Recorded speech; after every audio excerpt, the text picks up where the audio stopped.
Thank you guys. Thank you so much for coming. I want to welcome you to the Sport Management Field of Opportunities panel discussion. I want to thank the people here in the audience and the people here watching the live stream. We're excited about this great panel that we have assembled here. They're going to talk about opportunities in sport business, offer advice about breaking into the market, and then sharing some real-world value about sport management and the sport management degree. For those of you who I don't know, my name is Doug Blaze. I'm a professor here at Southern New Hampshire University.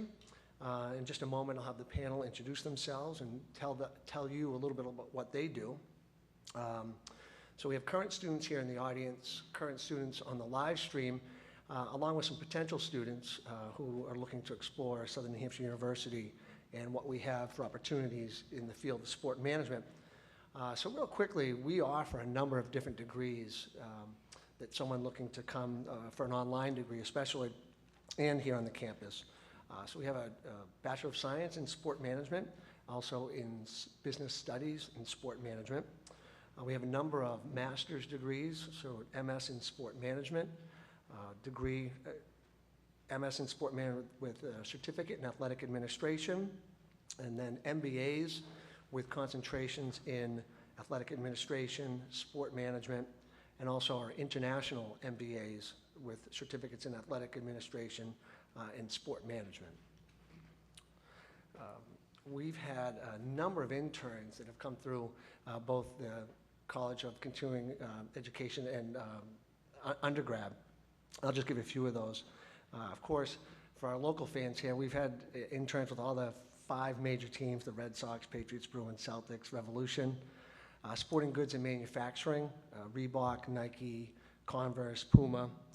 Collegiate athletics, the Orange Bowl, University of Florida, Florida Gulf Coast, Boston College, Harvard University, and then a number of others including UFC, WWE, Major League Soccer headquarters, New Hampshire Motor Speedway, Daytona International Speedway, among many others. So there's some really great opportunities.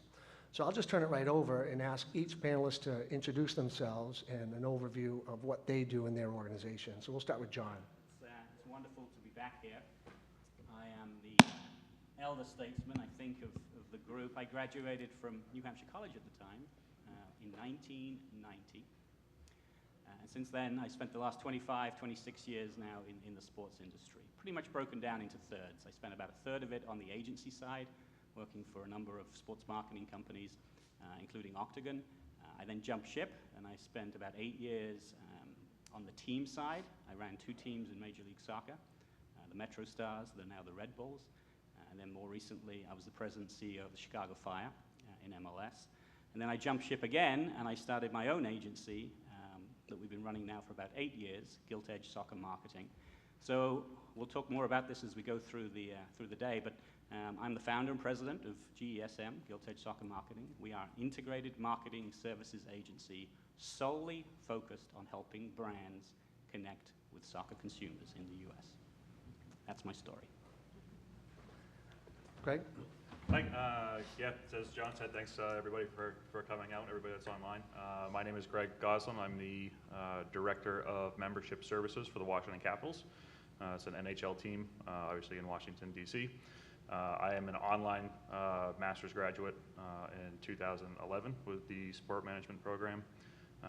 Basically what my day-to-day role is, myself and my 10-person team manage about $60 million in season ticket revenue for the Washington Capitals. We're responsible for retaining that revenue, growing that revenue, and making sure that our fans are obviously getting the most value out of their purchase with us. Stephanie. Hi everyone, I'm Stephanie Arpaia. I got my MS in Sport Management in 2010. I started at SNU here on campus in 2008 when I was working for the New Hampshire Fisher Cats, and quickly got a job in New York City working for the Mets. So I moved to New York, and my best story about SNU is that they worked with me on a one-to-one level to create sort of a hybrid way of completing my degree. So even though I was an on-campus student, I actually finished my MS online. So I'm sort of a hybrid. And I've been in New York ever since. I worked for the Mets for a long time, and now I've been at a sports agency, Excel Sports Management, where I'm the director of consulting John and I do similar things in the agency world, except that I'm not at all focused on soccer. If you need anything soccer, you go to the expert. But we'll talk about that specifically, I'm sure, later on. Great. My name is Mark Hecox. I'm the professor and chair of the sport management program here on campus at SNHU. I'm also a graduate from the PhD program in international business. I guess I represent more on the sporting goods side of the industry. Early in my career, I worked for a number of sporting goods firms across the U.S. Some were related to the original wearable technology industry back quite some time ago. Was involved in various businesses related to fitness equipment, bikes, sports clubs, things like that. Made my way to Reebok for a number of years and was an executive with Reebok, responsible for global business development. And then we were acquired by the Adidas Group, and at that point I had finished my PhD, and Doug Blaze was kind enough to make some opportunities available, and I'd always wanted to teach, so I transitioned full-time to becoming a professor. But I continued to consult in the industry for several years and continue to consult today as needed. So looking forward to sharing the experiences. Thank you very much. I've got some prepared questions, and I'm going to ask the audience also if they have any questions to feel free. And then we also, those who are watching on the live stream, have an email on where to send that. So I'll be looking at those also. So in your introductions, John and Stephanie, you took more of a traditional route. And Greg, last night when we were talking, you shared with us some non-traditional. So for the students who are out there, they're the more traditional students here face-to-face, but the live streaming, could you just tell a little bit about how it all happened and how you came to be with the Washington Capitals? Yeah, so I mean, I guess I'm classified kind of as a career changer. I like to joke that I had kind of an early midlife career crisis. Directly out of college, I did what most of my colleagues did when they graduated, went directly into sales for a radio station.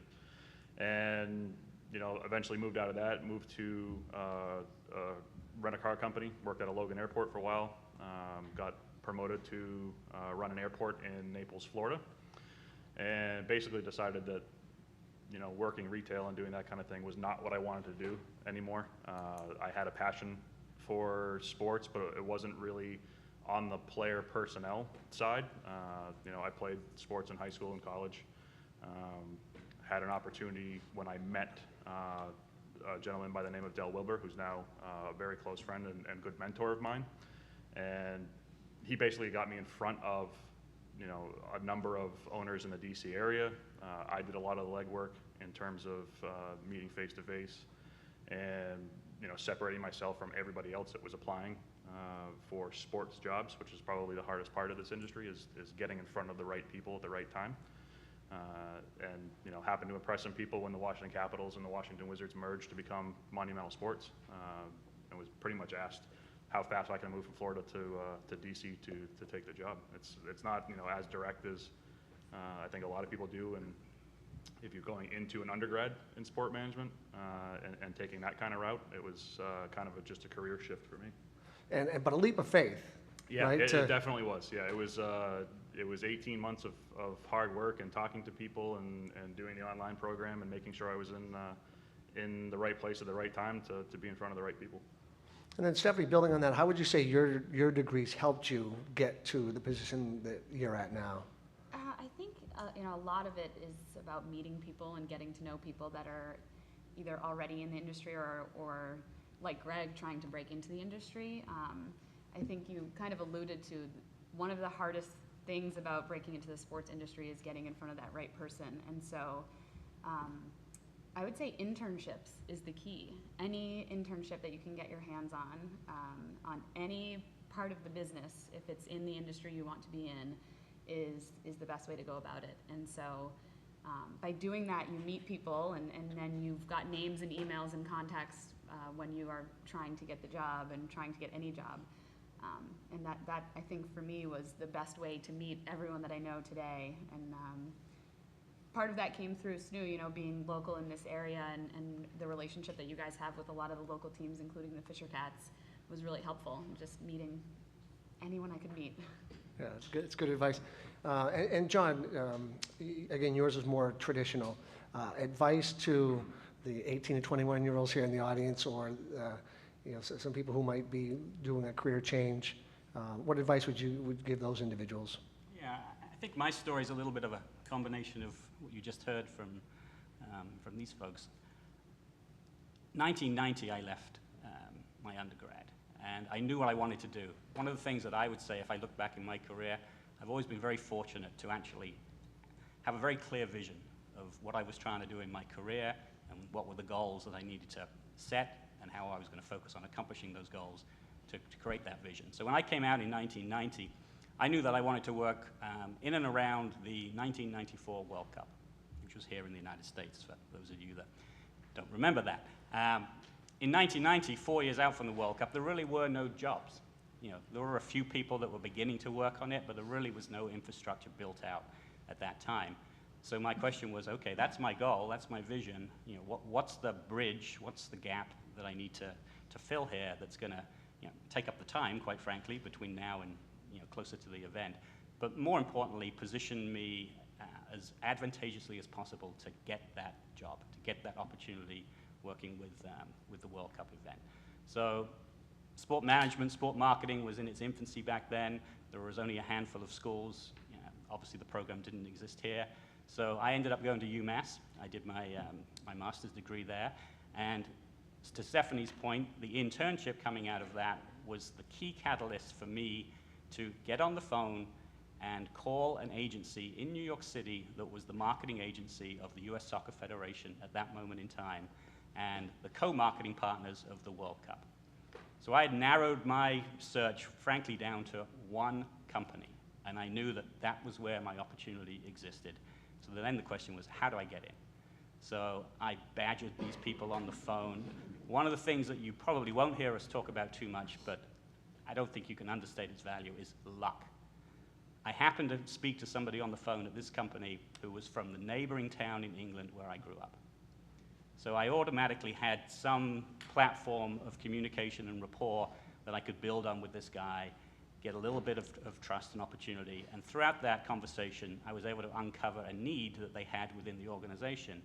And that was the fact that they had no market research at all back in 1991 on who a soccer fan was in the United States. So I said to this guy, his name was Michael Domican, I said, Michael, here's what I'll do. Here's my internship. For the next 3 months, I will create a research study and project for you.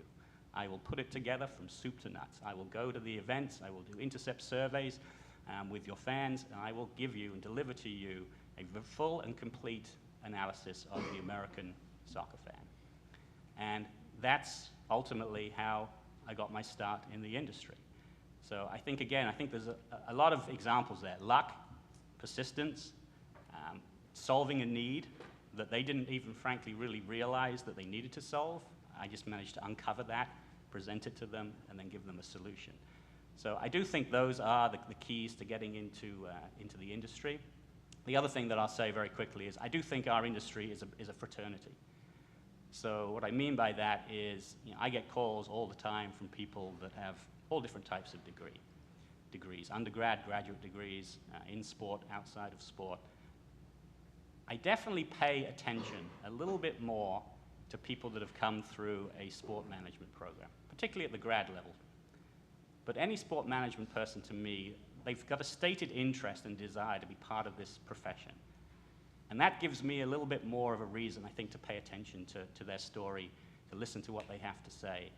And I do think going through a program like this gives you that opportunity to network within the industry and, again, to set yourself apart, because it's just those little things that you need to do to set yourself apart, to break through the clutter, get that first job, and then it's up to you. If you're good, your career will open up in front of you. But getting in that door the first time is clearly, to your point, one of the hardest parts of this industry. Excellent, thank you. Mark, two of your areas of interest, as you mentioned earlier, you started off in sporting goods and manufacturing, and you're also passionate about sport entrepreneurship. What skill sets should students have if they're interested in breaking into either of those areas, and what advice would you give them, those who are interested in those segments?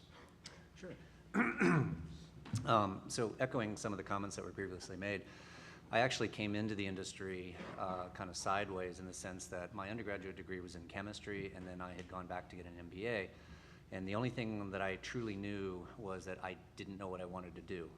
So I had to discover fairly quickly that stuff that I really didn't like. And I worked very briefly for a Wall Street firm that gave me that insight. And that's what kind of propelled me to start looking for something related to sport. What I find particularly interesting about this industry is that as you look across the various categories within our industry, whether it's teams and leagues, whether it's sporting goods, whether it's hotel hospitality, travel leisure, whatever, you discover that basically, there's a lot of different entry points, both direct and indirect. And what I mean by that is, so for instance, when you're looking for a particular, quote-unquote job, it's perhaps better to look for particular organizations, irregardless of what the job might be. Being able to get access into the type of organization that's going to provide you the opportunities both internally within that organization and networking externally with that organization. An example of that would have been while I was at Reebok, we had some strategic alliances with the NFL and other organizations. And through those strategic alliances, I really got to interact with those other organizations and develop relationships. And as was pointed out by all three panelists sitting next to me, having those network relationships really provided a powerful opportunity net, so to speak. The other thing that I would perhaps say that developed later on as an important point was developing a specialization or a talent that is unique and compelling and ultimately offers value to the organization you want to go after. While I was in my kind of second round of jobs, I was doing a lot of product development, and in particular sport product development related to fitness equipment, bikes and things like that. And at the time, we were working on a special project with Reebok, and it was having that unique kind of product development expertise in the context of a broader education that allowed me to kind of stand out from the rest, and it enabled me to basically find a niche within Reebok that was very, very good for me. Having said that, you don't always know where your specialization is going to evolve until you've spent some time in the industry and what have you. One last thing that I'll say is that at the point that I was at Reebok and developing that specialization, I was also traveling internationally a lot, and I knew at that time that I really needed to develop the academic credentials as well as just expanding my knowledge base to keep learning, even though I was already 12 years into my career. And that's what really propelled me to go back to get my PhD in international business here at SNHU. And ultimately, Reebok said, listen, that's a perfect alignment for us because that's what you're doing and we'll pay for it. So it was kind of a win-win as well. Excellent, thank you. Can I piggyback off Please. of that, actually? You brought up a really good point, I thought. So I went to undergrad at Syracuse and I studied broadcast journalism, and I thought my whole life growing up that I wanted to be the next Bonnie Bernstein. I wanted to be on the sideline reporting from a football game. And so that's what I studied in undergrad, and I ended up going in a different direction. I never actually pursued the on-air camera work, but I landed in baseball and had all of this production experience. And that, I think, is the #1 reason that got me hired at both the Fisher Cats and at the Mets when I got that job. And I think the job that I was going for was in marketing. It really had nothing to do with video production or editing, but I was set apart from the other applicants because I had this unique skill that brought value to the company.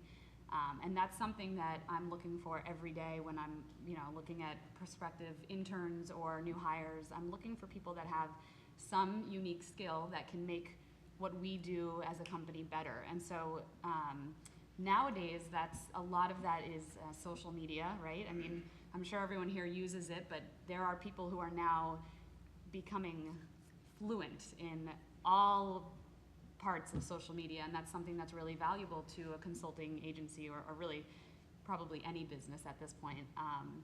There are always new things popping up. One that we're looking at now, and I don't know if this has come up in your world at all, John, is esports. That's this new thing that I'm not even sure if I could define for you, but it's something that keeps popping up, and everyone's saying that word esports. And so I can tell you that if I have an application from a new hire, and they're an expert in esports, I'm probably going to give them a harder look because they have a skill that is really valuable right now. So I definitely agree with you. Having these unique skills, and really you can kind of pick whatever you want, whatever you're interested in, if it's social media, if it's PR, if it's video and production, anything, that will be valuable not just in that one field, but probably across an entire organization. Well, that's fantastic. Thank you. And this goes along, Greg, with what we were talking about. And you had said to me that the idea of analytics, so building on what Stephanie said, you said the Washington Capitals are an industry leader in this fast-growing field. We use analytics every day to provide both sales and service reps valuable information about their clients. So could you expand on that? Sure. Yeah. I mean, the field of analytics. I mean, my undergrad was in market research. So I'm a numbers geek. When we get into the analytics side of things, whether it's player personnel or more on my side with ticket sales, we're able to now deep dive into kind of like what John did in his internship. We can define every single person in, that owns a ticket, whether it's a season or a partial plan or anything like that, and tell you exactly who that person is based on numbers. We take, all of that data and aggregate it down, use it for sales opportunities. We use that in our retention efforts. So we define who a person, we call them fence sitters, somebody who may renew their tickets, may not renew their tickets, but we're going to tell you exactly why before we actually make the call to, uncover what their actual issues are. We rely heavily on our analytics team, not only on our sales and service side, but corporate partnerships and sponsorships now, to be able to tell you who's going to fit best with our market, who's going to fit best on an international level. We just signed a couple of new sponsors with the Capitals that aren't even U.S. based. So it's a completely global industry now, and we're using every bit of information that we can gather about everybody we deal with on a daily basis to make sure that we're providing them the best service, best product at the best price. And what might those analytics look like on your side of it? When you say retention, and you will know how they're utilizing your product, what specifically would you be looking at in determining what the issues might be with retaining a client? Sure. So we're going to look at everything from ticket usage, as far as if they're sharing tickets with other people. A lot of it is now digital, so we can track who they're emailing tickets to, who they're sending to the games. We have all that data in our CRM platforms. We're able to look and see, if there's specific times of the year where they struggle to make games or don't use their tickets on a personal side and on a business side. So we're able to go back to them with solutions, around renewal time that says, let us help you, with these certain problems that you may or may not know that you're having, to be able to get the most value out of the product that we're offering. Excellent. Thank you. Stephanie, a lot of our students, when prospective students or existing students, they'll talk to us, and they want to either be Theo Epstein or Jerry Maguire, and, Sure. and they think of a sport agency as what they had in the movies. So, looking at Excel Sport Management, where you're at, you guys focus on athletic representation, marketing, consulting. Could you just expand and give them more in depth as to what your agency does and what other similar agencies might do? Sure. Actually, Excel probably is the closest example of Jerry Maguire in the industry. So it's an athlete representation agency. That's really what we're most well known for. We have 4 partners that each represent athletes in basketball, baseball, golf, and then some talent marketing, a lot of quarterbacks, Danica Patrick, randomly Taylor Swift. That's our only non-athlete. That's a big one. Yeah, it's a good one. You've all heard of her, right? So the 4 agents came together from other bigger agencies that you may have heard of, CAA, IMG. They all, Jerry Maguire, they left those agencies because they wanted to start their own smaller boutique agency and started Excel. So that's sort of how it began. It began as a talent representation agency, and so handling everything from a player's contract with their team, marketing appearances, sponsorship deals, booking their cars and their hotels, everything. And then what that expanded to over the years is we added my group, which is a consulting division. And so what our group does, basically, I look at my clients as though they are Derek Jeter and Tiger Woods. But rather than being athletes, my clients are brands and companies that advertise in sports somehow. Either they have a partnership with a team or a league, or they have a player endorser. Maybe it's one of the guys that is represented by Excel, maybe it's not. And so I service those clients the same way that some of my colleagues are servicing Blake Griffin and Kevin Love and all of those guys. And so, yeah, it's grown.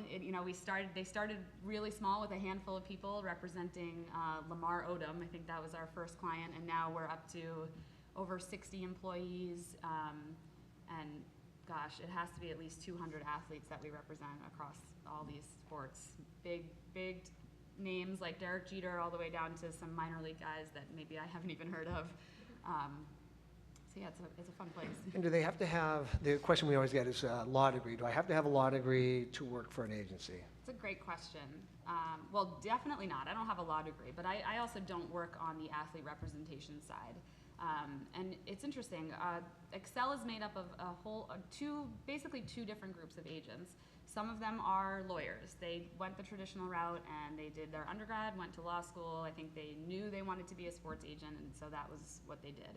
And then we've got a whole bunch of guys who were athletes, whether that was college or some pro, and either finished their career or left their career because they wanted to go into representation and had a lot of friends, basically. They had friends who they knew they would trust them to represent them on the business side and in their sport. And so we do have a couple young agents now at this point who neither have a law degree nor played professionally and are sort of trying to make their way on relationships. I know I said it earlier, but it is really big, especially if you're trying to represent a professional athlete. You're basically handling their life, and so they need to have a huge amount of trust in you. So it's really all about forming relationships with those guys. So I don't know if that really answered your question. No, it was helpful. Traditionally, I think you'll probably hear that getting a law degree is the right way to go, because in order to write a contract and fight for a good contract, you probably need to know all of that language and those rules and how to read a collective bargaining agreement. But I don't think you have to. I think you can do it other ways and be just as successful. And John, your agency is the complete opposite. So you would still be a sport agency, but as you said in the beginning, you're unique because you focus solely on soccer. You say that soccer offers unique branding opportunities because of its demographics, specifically millennials, Hispanics, and families. So could you discuss the idea of being that single focus of only soccer as compared to Excel Sport Management, which does it all, and then kind of drill down into those specifics of that branding component? Yeah, no, absolutely, happy to. Let me take 60 seconds, though, because I want to jump off of one of Stephanie's comments. Esports. When I started in the soccer industry in the early 90s, just pure coincidence, that was really the beginning of the modern business of soccer in America. I happened to be around entering the workforce right at the foundation of that sport, and great for me, I've been able to grow my career over the last 25 years, basically following the wave of soccer. If I had to do it today, one place that I would look at is esports. And I don't say that for all of you that are gamers, I want to work in esports because I'm a gamer. At the end of the day, it's about marketing, it's about sales, it's about business development. But esports is such a monstrous world that has not figured itself out. People want to figure it out. Brands are looking to spend money in that space. They just don't know how to do it. So if there is one platform that I would say is somewhat akin to what I stepped into with soccer 25 years ago, I do think it's the esports world. So There are collegiate competitions now. Yeah. Colleges sponsor e-teams. absolutely, it's an incredible industry. I was on a conference call this morning before coming up to campus, and it was an internal discussion of do we want to bring that on as a service that we offer to our clients? Do we want to become experts in esport so that we are like John is to the soccer world? Do we want to become the experts in esport so that we can, get all of those clients who are spending money in that industry? And so that's something that, I'm sure a lot of people are trying to figure out right now. No question. But to answer your question, Doug, Gilt Edge Soccer Marketing will never be in the esports business per se, because we have one vision and one vision only, and we stick to our knitting, and that's the reason we succeed. Our vision is to be the best at one thing, and that is helping brands connect to soccer consumers. The good news for us is that soccer consumers are incredibly valuable demographically. You're basically talking about millennials. There's not a brand out there that's not interested in connecting to millennials. Within millennials and beyond millennials, Hispanic. There's not a brand out there that's not interested in connecting to Hispanic. And family, which is the root of lots of CPG brands and many, many others. So soccer's story always starts with demographics. We know that that's not changing. So we have the vision, have the vision to focus on doing one thing better than everybody else. And that's to be the experts in understanding this consumers, providing insights, strategy, and then bringing it all the way through activation, whether it's experiential, whether it's digital, whether it's promotional, whether it's shopper marketing, to help our clients, which again are big brands, connect to that consumer. So I sometimes don't think I am a sports marketer. We are an integrated marketing services agency. That's what we do. All of the DNA of our organization is based upon marketing services. We just have the spin that we're only trying to reach consumers that have a passion for the sport of soccer.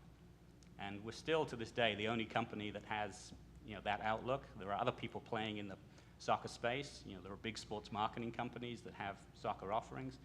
But we are still the only people with the elevator pitch that if soccer's what you want to do, that's what we're all about. Excellent. We got a question from someone watching the live stream.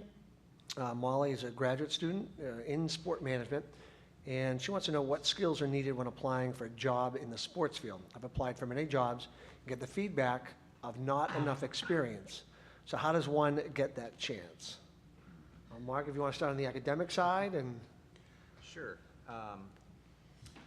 Well, given the option of a lot of students we have right now is that if you still have the opportunity to do internships, and not just internships, but what I would suggest is experiential learning projects for something as simple as a market research study for a company, or hosting some type of an event, or volunteering, anything like that that you can actually get out of the classroom and engage with.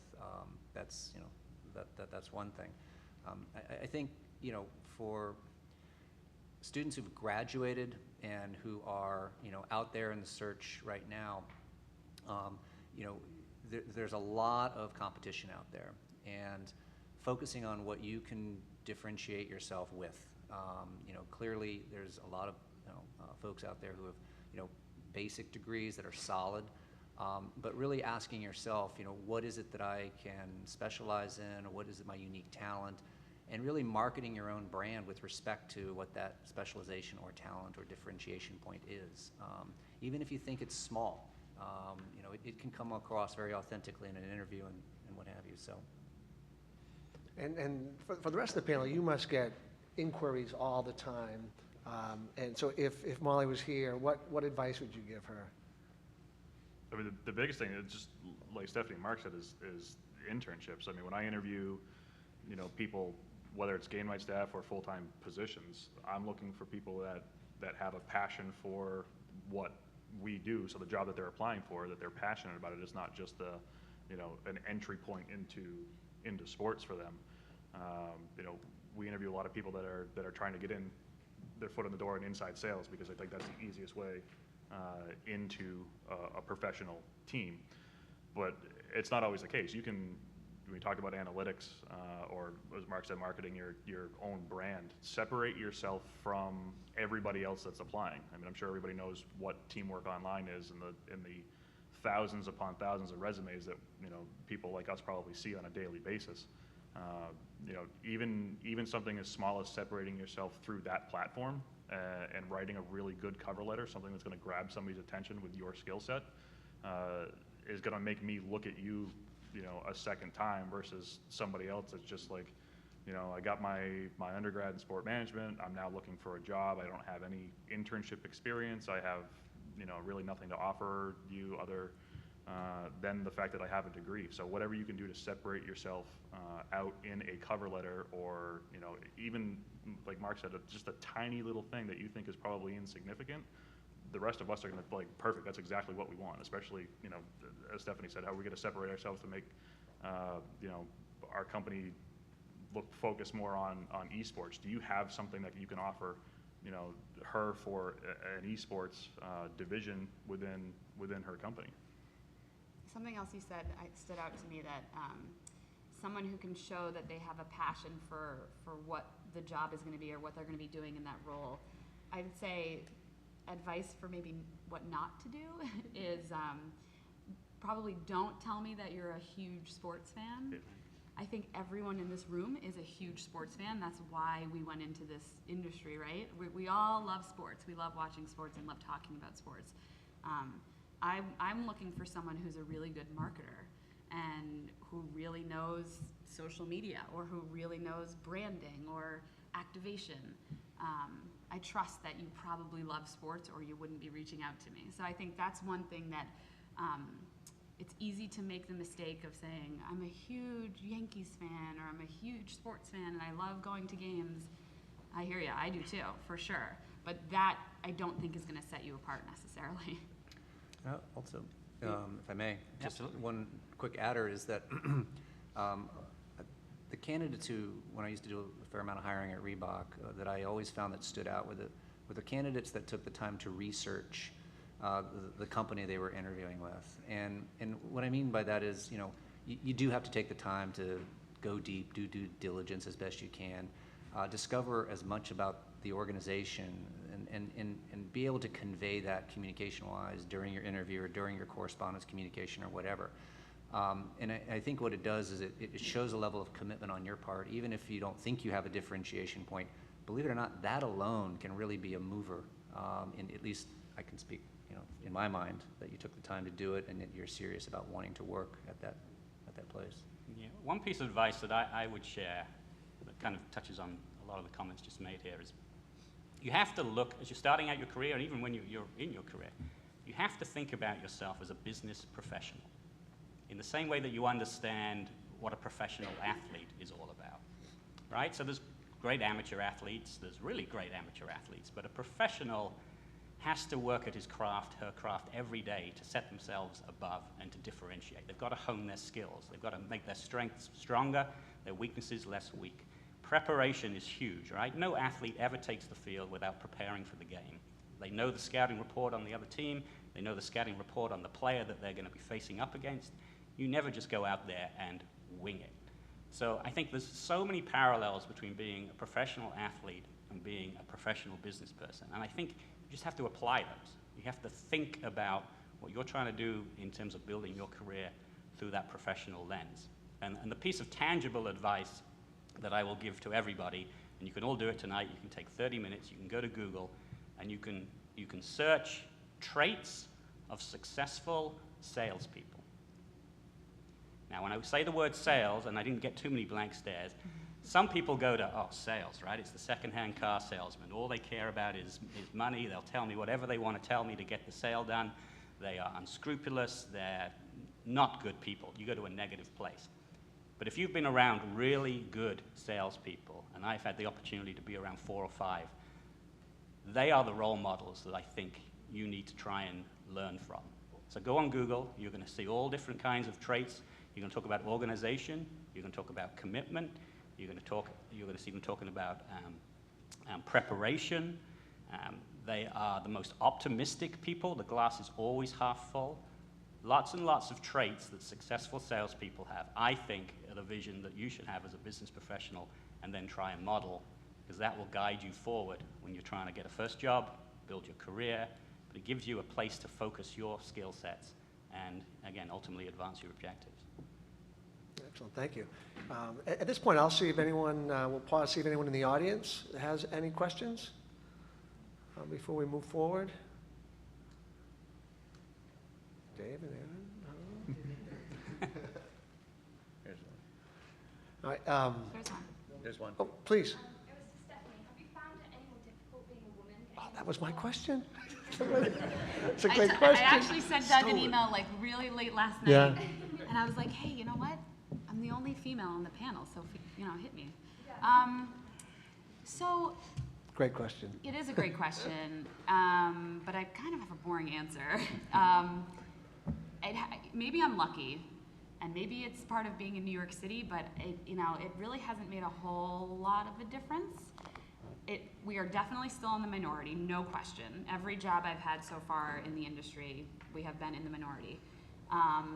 And there is a little bit of discussion of, making sure that our voice is heard in the office. But in terms of the industry, I would say for the most part, I've never had an issue, and I guess I've been lucky that I've been respected as a professional and not as a woman versus a man.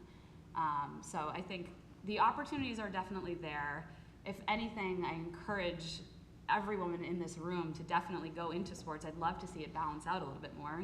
There's definitely a lack of women in C-level positions across the board in all sports. And I think it could only benefit every industry for that to change. But I think the opportunity is there, and I think people are open to it, at least from my seat where I am in New York. So maybe that's a boring answer, but really I think other than there being fewer of us, I think it's been great, and people are definitely looking for more women to rise up to those higher level positions, so go get it. I actually think, and this may sound a little weird, I think in some ways it could be an advantage Yeah. right now. And I just think about my sport, soccer, right? Soccer's all about millennials. Millennials is all about diversity. So people are consciously looking for diverse human resources, whether it's gender, whether it's ethnicity.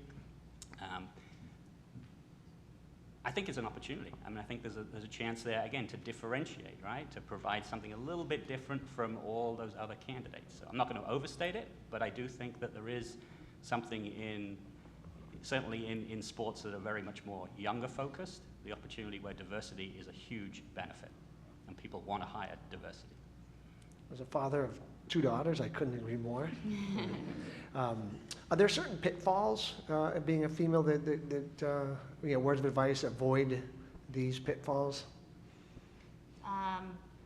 Putting on a mascot suit for the first time was a big wake-up call. I had never had to pad up for any sport, so when you get inside that costume, it stinks. So if any of you ever have to do that, which I'm guessing some of you will have to if you work in minor league baseball or minor league anything. But no, I don't think so. I haven't, I'm young, I don't have any kids, so I haven't really hit the point in my life yet where that is something that I'm thinking about in terms of being at the office late. Sports happen on the nights and weekends, so that could be hard, I think, if you're a parent, which I'm sure some of you are, but I'm not there yet, so I can't really speak to that piece of it. So one of the easiest ways to break into sport is through sales, and of course our students they get really nervous about the sales side of it. So Greg, your position is interesting because really the sales people do their job, and then the person with the season ticket now is transferred to your department. So could you explain a little bit more in detail how that process works and what exactly your unit does? Sure. I mean, the easiest way to explain it is, think back to the very first time you had your most favorite sport experience. Mine happened to be when I was a Boy Scout, my very first trip to Fenway Park. They were playing the Detroit Tigers. Tony Phillips, with the Tigers at the time, was playing right field. I badgered him for 3 innings to throw me a ball. He finally threw me a ball. What my group does is takes those little experiences that people have on a game day or at a practice, or with a group trip with scouts or something like that, and taps into the emotional side of why people want to be a part of our team or our organization. The sales part of it is very transactional. When you're in inside sales, you churn out 100 phone calls a day, hoping you get to talk to 9 or 10 people, and maybe 2 of them will buy eventually in the next couple of months. On the service side, we get a chance to talk to 500 people for every rep, once or twice a month, and dive into why they own tickets. What do they want to do with their tickets? Do they want these tickets to be legacy and passed down to their kids? That's really what we get to do. So we're, kind of what John said with Googling the best qualities of a salesperson, taking all of that on the sales side and using those skills on the service side. You're no longer selling tickets. You're selling experiences. You're selling father-son time. You're selling mother-daughter time. All those things that people get to escape on a daily basis when they go to a game. And that's what we get to do on our service side. And we make sure that people remember, why they came to the game, why they're buying tickets. It's not just a transaction anymore. Excellent. We have a question from Felipe. This one's for John. What's it like working in the sport that's traditionally not known as the Big Four, and where do you see it going from here? Okay, so I started in the soccer industry in 1991. I'll go back to sales for a second. Nobody cared about soccer. I'm not exaggerating. We literally would celebrate in the office when a brand would take a meeting. Forget about closing a deal. If they would just give us 60 minutes of their time to hear our story, we were like, hallelujah, this is unbelievable. Soccer has come so far in the last 25 years. And a lot of it really has nothing to do with the sport. It's more just to do with changes in America. America is younger. America is more diverse. Globalization has happened. The internet, thanks to Al Gore, joke, has now made soccer all over the world accessible no matter where you are. So many factors have driven the environment in America to a point where soccer is just got the perfect environment to flourish. The launch of Major League Soccer has obviously happened. So I love being part of that sport that's, no one will ever say, we can't do that because this is how we do it, all right? There's no, we've been doing it for 25, 30 years, and this is the way it is. Soccer is open to new ideas. They're open to fresh approaches. They're looking to reinvent themselves. When I started in the league, we were making it up on the fly. Everybody will admit that in 1996. That's fun. I mean, to me, it's fun and it's fresh, and because the sport continues to grow, none of that has waned. I mean, it's all still there for me. I think the best days for the sport are still far ahead, and again, we're just riding the train. So to me, there's not another sport that I want to be involved with, except for maybe esports, but I know nothing about esports. But you just had a recent blog with some of the attendance figures where you were talking about the numbers, MLS attendance compared to some of the other Big Four. Yeah, I mean, it isn't even just MLS. I mean, MLS has grown significantly, but there are a couple of women's teams. The Portland Thorns draw 16,000, 17,000 fans a game. That's pretty impressive for professional women's soccer. There are USL teams, which is the third division, technically, of soccer in America, that are drawing 10,000, 14,000 people. So the sport of soccer has just grown in leaps and bounds. Obviously, MLS has driven the agenda and will always drive the agenda. But again, the entire environment and infrastructure around our sport has just jumped forward in leaps and bounds in the last 10 years. We've gone from where we were to where we are now, which is miles apart. Excellent. I think one of the reasons I'm here today was through some great mentoring. We were talking last night about having a mentor and how important that is. So I'm not sure, I've thrown out to the whole panel, did you have a mentor? How important was that? And how did it help shape your career? Yeah, I had a mentor who I happened to meet out of the blue as he rented a car from me. His name is Del Wilbur. He got me in front of all of his connections. We want to go back to the talking about the networking and the valuable relationships that you can develop. He had those relationships and gave me the opportunity to meet those people. I met with you know, every senior level vice president and owner of every sports team in DC when I got a chance to do that. And again, being in the right place at the right time, made a good first impression, separated myself out from you know, everybody else that had been doing kind of the same thing.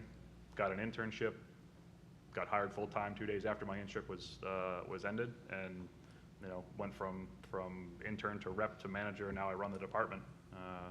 So I don't think without Dell, you know, I would be anywhere close to where I am now. I would say that throughout my career, I had a couple of mentors who were very formative. Early on in my career, I was fortunate enough to work for the president of the company I was involved in, and he was I say this affectionately, a maniacal entrepreneur with a high passion, high energy, sales-driven mentality. And you know, one of the first skill sets that he threw at me, and to say, you better learn how to do this, is sales. And he put me in situations that I was just, you know, not comfortable with. I mean, meaning uncomfortable from the point of view I'd never done it before, and you know, it forced me in such a way to learn that. The other thing he did was taught me the importance of negotiation, to learn how to negotiate, and to have that as more of a lifestyle than it is a specific tactic or strategy. And I've carried that with me throughout my entire life. The other mentor that I had, his name is John Frascati. He was my mentor at Reebok. This is a gentleman who graduated #1 from Harvard Law, and was one of the smartest people I've ever had the opportunity to know and work with. He's presently the president of Hasbro. And it was remarkable because his management style effectively was, look, you manage yourself under the following vision. You produce, you're going to be successful. But what he really taught me was how to ask questions. And this was something that I marveled at, because while answers are very important, being able to formulate the right questions, whether it's in an executive meeting, whether it's, you know, meeting with a different company, whether it's, you know, questions in your own personal life, whatever, but really having that skill was something that, you know, he really helped form. And then, I guess more generally speaking, just having a mentor as somebody who provides at least a level of support, and you have kind of a shared value system with, I guess. And I'll leave it like this. I'll say that both of my mentors were extremely influential in conveying a really important aspect of my career, and that is to keep a balance. To keep a balance between your health and what you're willing to sacrifice for your job. And that in the long term, it's like running a marathon. You really have to go out with the right pace. Yes, there's going to be time when you're working 16-hour days. There's no doubt. But never forget, you know, making sure that you take good care of your health. And that's what they taught me. So. Yeah, I wouldn't necessarily use the word mentor, although I probably should. But as I mentioned before, there are clearly 4 or 5 people that I look back in my career who influenced who I wanted to be and who I think I am as a business professional. And again, I think the one thing they had in common is sales. And I'll say it again, sales is one of the most important skill sets that you have to learn. And it doesn't have to be the negative connotation of sales, but everything in life is sales. Trying to get your first job is sales. You know, if you're working in the PR department trying to place a news article, that's sales. It isn't just about ticket sales or sponsorship sales or the more obvious, you know, facets of revenue projection. But sales traits, problem solving, asking good questions, listening, presentation skills, communication skills, those are all the basis of the skill set that you have to be successful in our industry. And again, I would contend that good salespeople are the role models for all of those. Excellent. Stephanie, I'll ask you, you know, from the New Hampshire Fisher Cats, making the leap to go to New York City, and one of the things we always tell our students is the willingness to relocate. And we get a lot that say, well, yeah, you know, I'll relocate to Boston. Well, that may not be where the job is. So could you discuss that, the whole thought process and advice for people who are a little hesitant about kind of leaving that comfort zone? Sure. And you know, honestly, it's not like I've gone that far. New York is still, well, I don't know, 4 hours and 16 minutes, not that I count. I would say in general, it's not just about the location, but just being flexible in general. So, you know, I mentioned earlier, I alluded to the fact that I've worn a mascot costume. I've pulled tarp when it's raining. I've worked 16-hour days and 42 of them in a row when you've got back-to-back homestands. And I think generally what you need to go into this industry thinking is that you're going to be flexible, especially in your first 10 years. To be willing to do any sort of job and pitch in on the team no matter what needs to be done. And it's only to your advantage if you're willing to go away and go outside of Boston or outside of wherever you're from. You know, I have friends now who are spread out all over the country in San Diego and LA and Boston and Florida, because that's where the opportunity is. And I think it doesn't mean you have to be there forever. You can always come back or you can always go somewhere new, but I think you'll gain so much experience and be even that more valuable to the next employer if you do let yourself go elsewhere. I know it's scary and it might take you away from friends or family, but one thing that is great about the sports industry, and we mentioned earlier that it is a fraternity, you will find a new family wherever you go. You will be working those 16-hour days, and you will share 3 meals a day with these people, and you'll see them at their worst, and they'll see you at your worst, and it becomes a family. So even though you might be geographically far away from the people that are your blood family, you get that support system, I think, wherever you go. Excellent, thank you. That's the, I'll go back to my business professional, professional athlete parallel, right? So if you're at college in here or Boston and you get drafted in MLS to go play for the Seattle Sounders, you're going to Seattle. You're going. Right? You know, I don't want to go to Seattle. It rains in Seattle. No, you're going to Seattle. So as a business professional entering into the workforce, why would your outlook on life be any different? You need to go where the opportunities are, and you need to grab those opportunities with both hands and make it a success. Excellent. Aaron?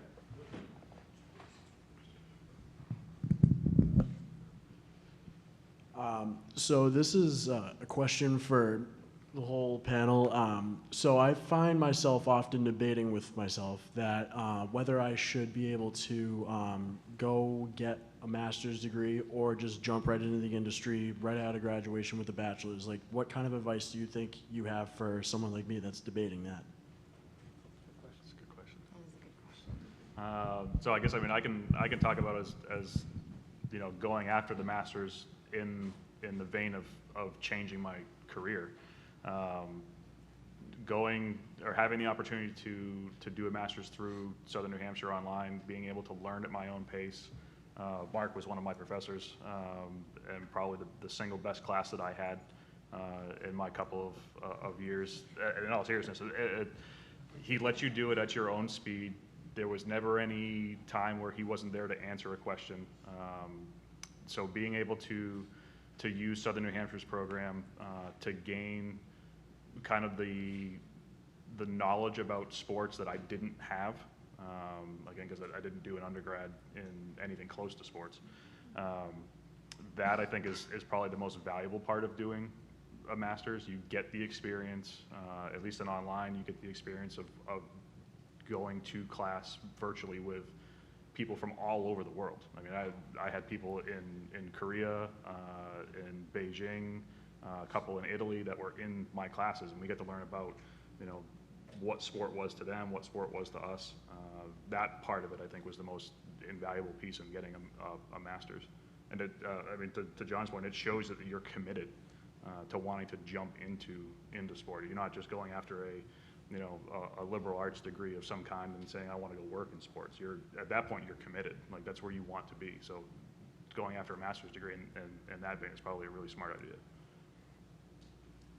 I agree. I think that's definitely right. And then, I mean, you know more about the requirements now in the program, but I think the master's program sort of requires you to get outside of the classroom and do work with teams or organizations or get that experience in the industry. And I think we've all said in one way or another that is going to be your best chance at getting the job you want. So I would say it's a great way to go get that experience.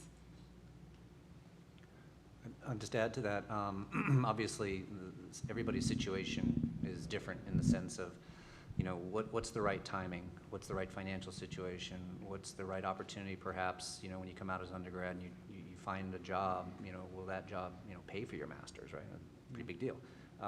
And also situation factors, as Greg just discussed, which was, you know, if you're coming from a background of no sport business and you're going in to get a master's, obviously it makes a lot of sense as well.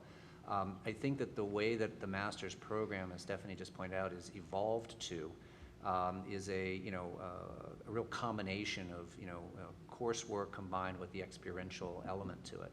And a lot of, you know, the online opportunity rests with, because of a lot of our online students are presently in real jobs working, is to be able to apply what they're doing online to projects that they're either working on internally at a company or have the opportunity to expand. So it just kind of come back to, really, it's about creating your own situation and maximizing or optimizing it, I guess, for the master's.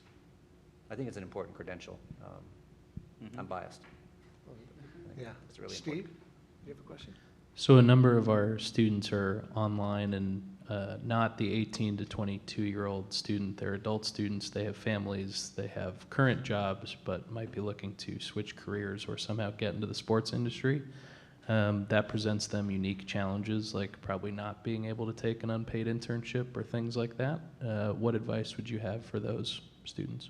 It's a great question. I'll just kind of repeat maybe a little bit of what I just said, and that is, if there are opportunities internally with the business that they're presently in, trying to turn projects within specific classes inward to be able to, you know, do projects related to what you're doing. But also, even identifying an organization, if you're currently with an organization that's not in the sport industry, perhaps on your own, reaching out to an organization that is, you know, a sport organization that you might have a desire to work for or have a connection with. Find out who the key players are. Find a legitimate way to develop a relationship with them, and then you know, make an offer and say, listen, I'm currently working full-time here, but is there anything that I can do to maybe work on a project or volunteer my time or be something, you know, that's meaningful? And, you know, it doesn't hurt to ask. It's like a sales pitch. You know, if you lay that out there 10 times, you might get one company that says, yeah, you know what, you know, we've got a team of folks who are working on this, and, you know, there's an opportunity there, so. Yeah, I mean, I was kind of in that boat. You know, I was working full-time at a career not in sports, decided to go start the program, clearly couldn't take an unpaid internship. It wasn't until I actually had the connections, like Mark was talking about, that I decided, okay, unpaid is how I'm going to have to go.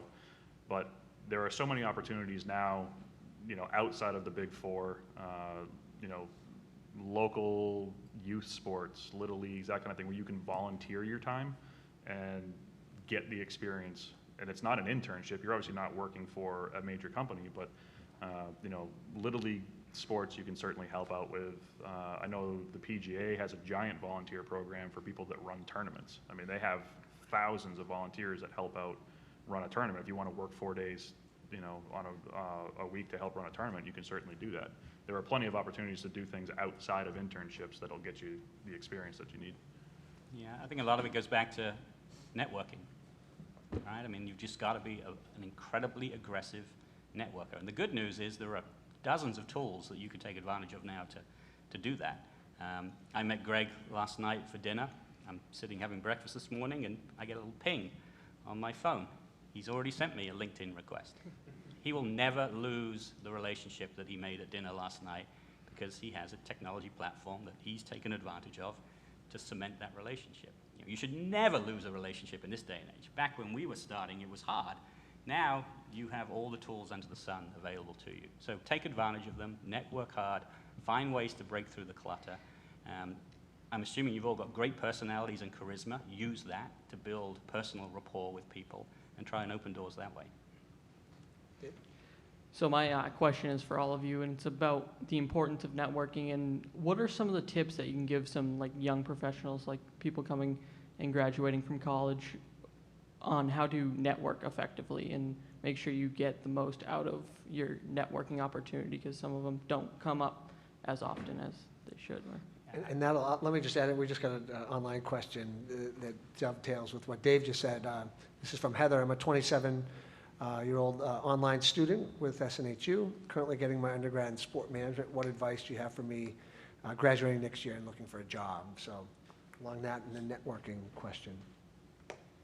I would say one thing that I appreciate when people reach out to me is to keep in touch even when there isn't a job available. So I often will get resumes asking for a job, and even if they didn't get the job or there wasn't a job available, I appreciate when someone continues to email, call, check in every so often.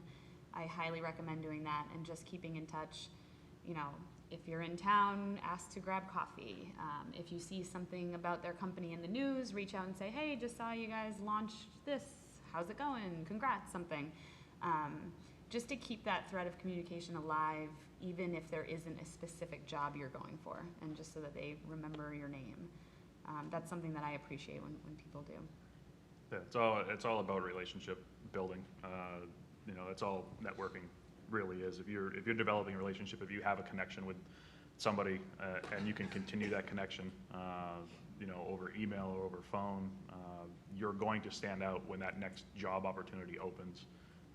And all you have to do is then fire off a quick email that says, saw this open, I'm applying, and then all of a sudden you're going to be top of mind. Every single time a job opens and something like that happens, you are top of mind, as long as you're continuing that connection that you've nurtured for however long it took. You need to be respectful of who you're reaching out to, obviously, but I think people are maybe more open to receiving outreach than perhaps people think, right? You're always a little nervous. Oh, you know, I reached out to him, you know, a week ago. Should I reach back out to him again? Am I going to be hounding him? I mean, am I going to upset him? I think people are more open than, again, maybe you appreciate. So again, don't hound them literally every day, but perhaps you can be a little more aggressive in your outreach than you think right now. And informational interviews is another great way to do it. I'll give somebody 15 minutes of my time. Again, if they've come through a recommend, if Doug calls me up and says, hey, I really think you should talk to this guy for 15 minutes, he's looking to get into the industry, happy to do it. So, you know, use the network that is around you because of sport management, but don't be bashful about reaching out to ultimately those people that you're trying to get to be your employer. That's good advice. I think we've all, oh, please. John Duffy, did you tell everyone that you were on the national championship team when you were here? No, but you did. The highlight of my career was playing with Doug. So just to add to, if you don't mind, to add. We got a microphone coming for the people on the live stream. For the online students, we do have a sports management club through SNU Connect, which is an online forum for students to get involved with. So talking about networking, volunteering, if people are working, they have children, it's really difficult for them maybe to volunteer, you can actually join the sports management club. You can be in a leadership role. You can coordinate events and meetups and volunteer activities in your area. And you can actually get an official transcript printed out from the school and put it on your resume and then LinkedIn. So on to add And how would they do that? So it's through SNU Connect. So for online students, you can actually access it through MySNU. And you're not, once you're in the program, you're never kicked out when you graduate. So it is through the MySNU portal, through SNU Connect. Excellent. Okay, It's a thank great you. resource. Thank you. We're getting close to the end, so I want to talk about setbacks. And we've all experienced setbacks in our careers, and they make us stronger. So is there something that you recall, a setback that you experienced in your career, and how did you overcome that, and how did you learn, and how did it make you better? And I'll open that up to the whole panel. Who's going first? We'll start with John Guppy. Oh, okay. We don't have to have all the answers.